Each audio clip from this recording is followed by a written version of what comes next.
Rıza məqamı İslamda ən yüksək məqamdır, ən böyük məqamdır. Səbirdən, şükürdən də böyük məqamdır. Əgər bir insan Allah buyurursa ki, düşdüyün vəziyyətə səbr elə, səbr eləyənlər müxtəlifdir. Mümkündür ki, bir adam düşdüyü vəziyyətə, bəlaya səbr eləsin, amma şikayətlə səbr eləsin. Hey gileylənsin, şikayətlənsin. Day əlacı yoxdur, dözməlidir. Səbr eləyir, amma əlacsız səbr eləyir. Çünki baxır görür ki, başqa çarəsi yoxdur. Bu səbirdir, amma gözəl səbir deyil. Necə ki, Qur'an-ı Kərim buyurur, gözəl səbir. Həzrət İmam Sadiq ağaya ərz elədilər ki, yəbnə Rasulillah, səbri başa düşdük. Bəs gözəl səbir nədir? Ağa buyurur, gözəl səbir o səbrə deyirlər ki, sən şikayət eləməyəsən cəmaatın yanında, gileylənməyəsən, dərdivi, qəmivi Allahdan başqasına heç kəsə deməyəsən. Yalnız və yalnız Allahın huzurunda sən dərdivi açasan. Həzrəti Yaqub Peyğəmbər, Həzrəti İbrahim Peyğəmbərin nəvəsi. İbrahim Peyğəmbər nəvəsi Yaqubu göndərir bir abidin yanına, bir xəbər çatdırmaqdan ötürü. Yaqub gəlir həmin abidin yanına, cavan ikən yaşlı qoca görsənirdi Yaqub. Baxır abid Yaquba deyir ki, ey Allahın Peyğəmbəri, xoş gəldin. Ey Allahın dostu, xoş gəldin. Elə bilir ki, bu İbrahimdir gələn. Yaqub deyir ki, xeyr, mən İbrahim deyiləm, mən İbrahimin nəvəsiyəm. Deyir, bəs nə üçün cavan ikən belə qoca yaşlı görsənirsən? Orada Yaqub deyir ki, çünki dərdiqəm məni qocaldıb. Sözün deyib, çölə çıxanda Allahdan vəhiy gəlir. Deyir, Yaqub, niyə dərdivi bəndəmin yanında dedin, gileyləndin? Səni qocaldan mənəmsə, niyə buna razı deyilsən ki? Vəhiy gələndən sonra Yaqub düşür səcdiyə. O da Qur'an-ı Kərimdə ayə var. İnnəmə əşku bəthi və huzni iləllah. Yaqub söz verir. Deyir, bundan sonra mən Allahdan qeyrisinə hüznümü, dərdimi deməyəcəm. İndi düzdür, mömin gərək elə dərdini möminə deyə. O bizə aiddir o hədislər. O hədislər ki var, deyir, əgər mömin dərdini cahilə desə, şikayət etmiş olar, möminə desə, şükr etmiş olar. O hədislər bizə aiddir.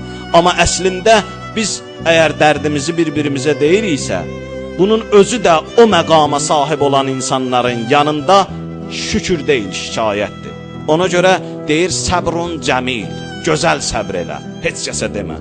Həzrəti İbrahim Peyğəmbərin barəsində yazırlar ki, Həzrəti İbrahim o məqamın sahibi oldu ki, Xəlilullah, yəni Allahın dostu. Nəyə görə bu məqama çatdı, oldu Allahın dostu? Yazırlar ki, bir neçə xüsusiyyətinə görə. Biri də budur ki, o dərdini heç kəslə paylaşmırdı, Allahdan savayı. Nə olsaydı da demirdi. Günlərin bir günü İmam-ı Sadiq əleyhissalam buyurur, İbrahim Peyğəmbər xanım Saraya deyir ki, yeməyə evdə nə var? Sara deyir ki, ey Allahın Peyğəmbəri, buğdamız yoxdur ki, un eləyib çörək bişirək. İbrahim Peyğəmbər qalxır ayağa, deyir, gedirəm, Misirdə bir dostum var, gedim ondan un alım, ya buğda alım, gəlim. Həzrəti İbrahim Peyğəmbər yollanır Misrə, gedir dostunu görə bilmir. Qaydanda fikirləşir ki, evdə həyat yoldaşım görəcək ki, Həzrəti İbrahim əliboş gəlir. Qoy əliboş getməyim, bu səhranın qumlarından yığım kisənin içərisinə. Səhranın qumlarından yığır kisənin içərisinə ki, evdən xanım görəndə bilsin ki, un gətirmişəm. Deyir, gətirir səhranın qumunu, doldurur kisənin içərisinə, gətirir qoyur evə. Un almış kimi keçir o biri otaqda dincəlir. Ayılır yuxudan. Görür ki, çörəyin ətri bürüyüb hər tərəfi. Təəccüblənir, Sarıya deyir, xanım, çörək hardan, un hardan?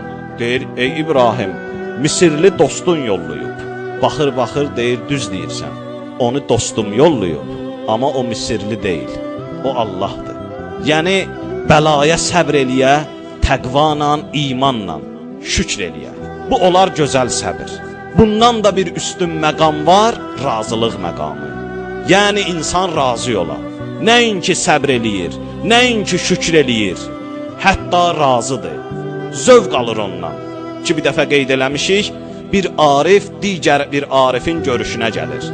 O xəstələnmişdi, bu arif gəlir ona baş çəksin, onun iyadətinə gəlir və danışıq zamanı görüşə gələn arif o xəstələnmiş arifə deyir ki, bəlaya səbr etməyən adam arif deyil.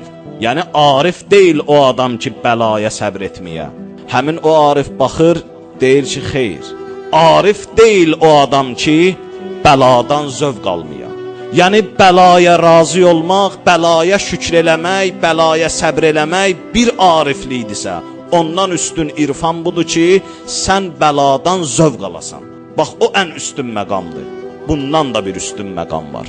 Ən üstün məqam razılıqdırsa, bundan da üstün məqam var. Hansı məqamdır? Mərziyyə. Yəni Allah da səndən razıdır. Mümkündür sən Allahdan razı olasan, zövq alasan Allahın sənə verdiyi, amma Allah səndən razı olmur.